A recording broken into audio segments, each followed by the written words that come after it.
ఓం శుక్లాంబరధరం విష్ణుం శశివర్ణం చతుర్భుజం ప్రసన్నవదనం ధ్యాయేత్ సర్వవిఘ్నోపశాంతయే అగజానన పద్మార్కం గజానన మహర్నిశం అనేకదంతం భక్తానాం ఏకదంతముపాస్మహే గురవే సర్వలోకానాం విషజే భవరోగిణాం నిధయే సర్వవిద్యానాం దక్షిణామూర్తయే నమః శ్రీ మహాగణాధిపతయే నమః శ్రీ మహాసరస్వత్యై నమః శ్రీ గురుభ్యో నమః హరి ఓం.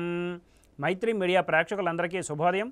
నేడు గురువారం కనుక గురుగ్రహ ధ్యాన శ్లోకంతో మన శుభోదయం కార్యక్రమాన్ని ప్రారంభిద్దాం.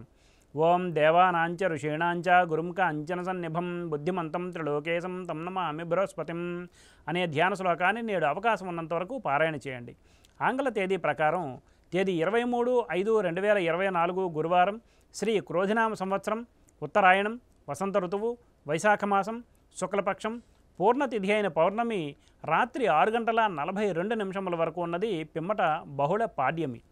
విశాఖ నక్షత్రం పగలు 8:50 వరకు ఉన్నది. పిమ్మట అనురాధ నక్షత్రం.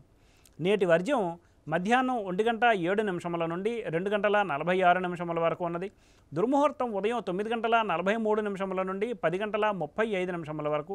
మరలా మధ్యాహ్నం దుర్ముహూర్తం 2:54 నుండి 3:46 వరకు ఉన్నది. నేటి సూర్యోదయం 5:24 కాగా సూర్యాస్తమయం సాయంత్రం 6:22. నేడు గురువారం కనుక దక్షిణ దిశగా ముఖ్యమైన ప్రయాణాలు చేయరాదు. మరియు పశ్చిమ దిశగా నేడు చేసే ప్రయాణాలు కార్యసిద్ధిని చేకూరుస్తాయి. ఇక నేటి శుభ సమయాలను పరిశీలిస్తే పగలు 9 గంటల నుండి 9:40 వరకు, మరలా సాయంత్రం 5 గంటల నుండి 7:30 వరకు మంచిది. ఉదహరించిన ఈ శుభ సమయాలలో స్వల్ప ప్రయాణాలు, గృహోపకరణాల ప్రారంభాలు మాత్రమే తప్ప శుభకార్యాల ముహూర్త నిర్ణయ విషయంలో జ్యోతిష్కుని సంప్రదించడం వలన, ముహూర్త నిర్ణయం చేయటం వలన కార్యజయం కాగలదు. వర్జిదుర్ముహూర్త సమయాలలో ఏ విధమైన శుభాశుభ కార్యక్రమాలు ప్రారంభించుట మంచిది కాదు. స్వస్తి. సర్వం శ్రీకృష్ణార్పణమస్తు.